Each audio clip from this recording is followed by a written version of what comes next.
It feels wonderful to have the mowing all finished out here.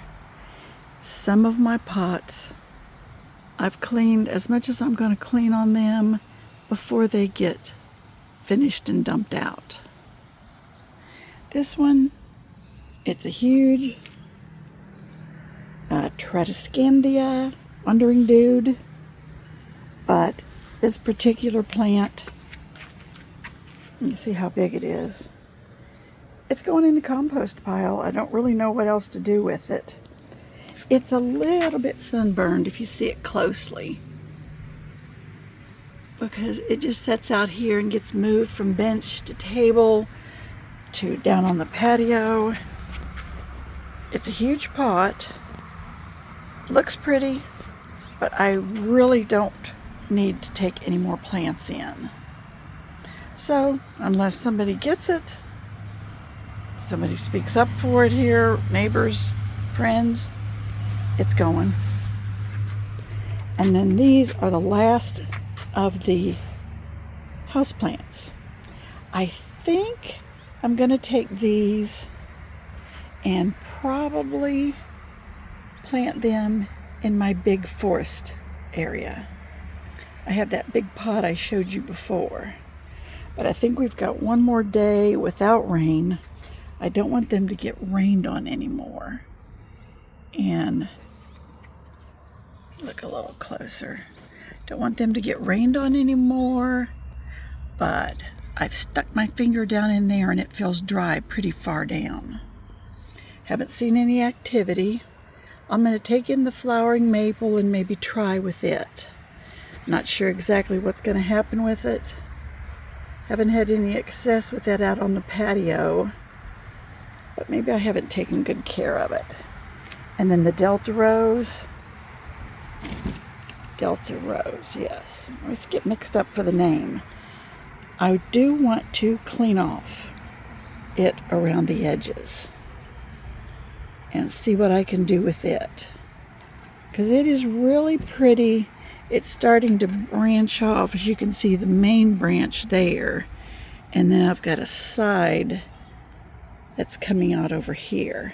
No pups or anything yet, but it needs some cleanup. A little hard to clean it up because it's pretty sharp on the edges, especially the dried up portions. So I'll get some tweezers and snips and we'll work on that. And then this is going to get repotted.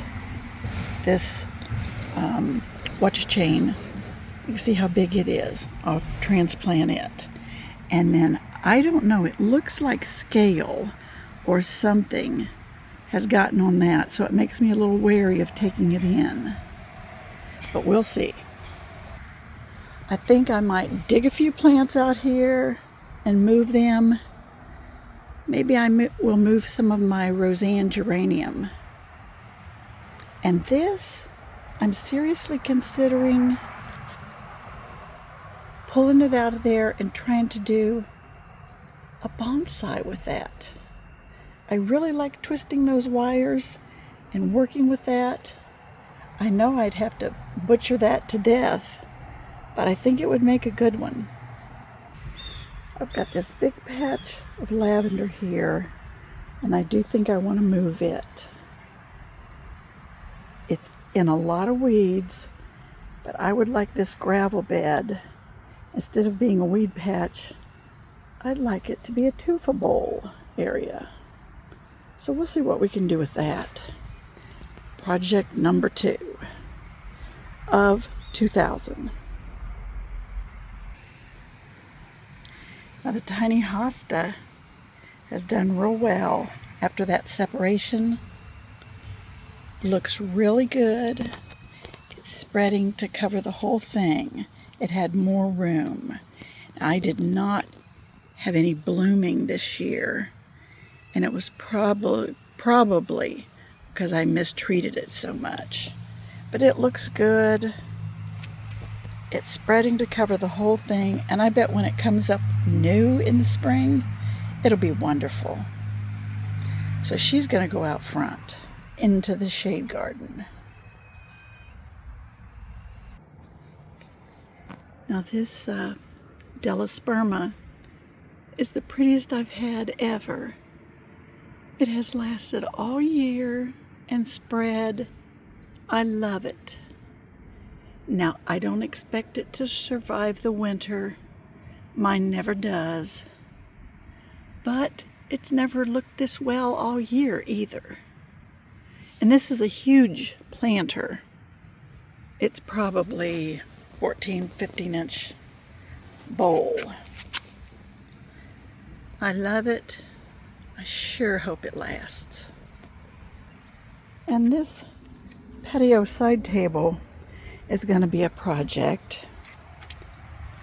Come to find out, the other day when I was out here, I noticed rotting wood sagging underneath there, and I thought this was a tile table all the way through these spots here. Tile. And it was tile, but the tile was on top of fiberboard. So this being outside for years and years, it had gotten wet over and over and over again, and those finally rotted. And unbeknownst to me, I didn't even know it was there. But what we did is pry up the tiles, peel the wood out. There were some tiny little screw holes somewhere. I don't know exactly where they were. They were along here somewhere. Unscrewed that, and so what I'm going to do is go down to Lowe's or Home Depot and get some outdoor lumber. And I'm just going to lay them across here.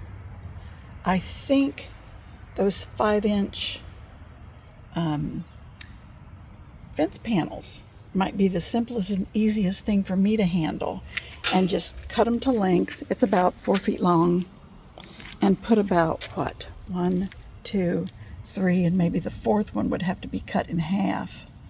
But I could put them there. And the tile we could not put back in. Now these tiles are just some samples that we had when we, were getting tile inside the house that we brought home to sample.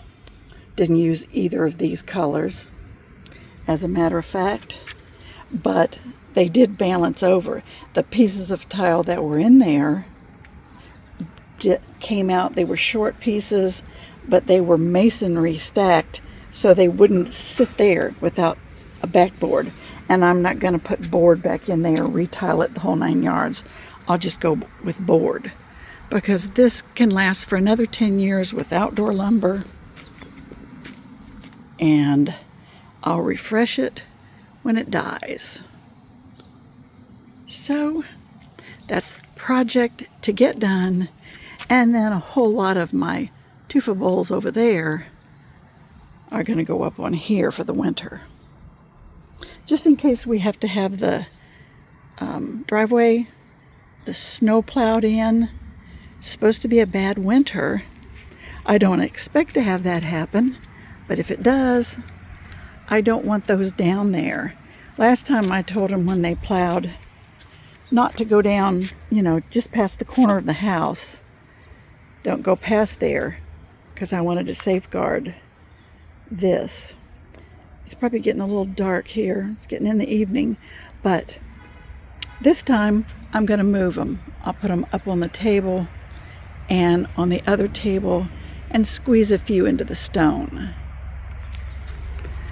But I like the fall, nice weather. Love it out here in the cool part of the evening. So I think it's time for my evening coffee. I'll see you on the next video.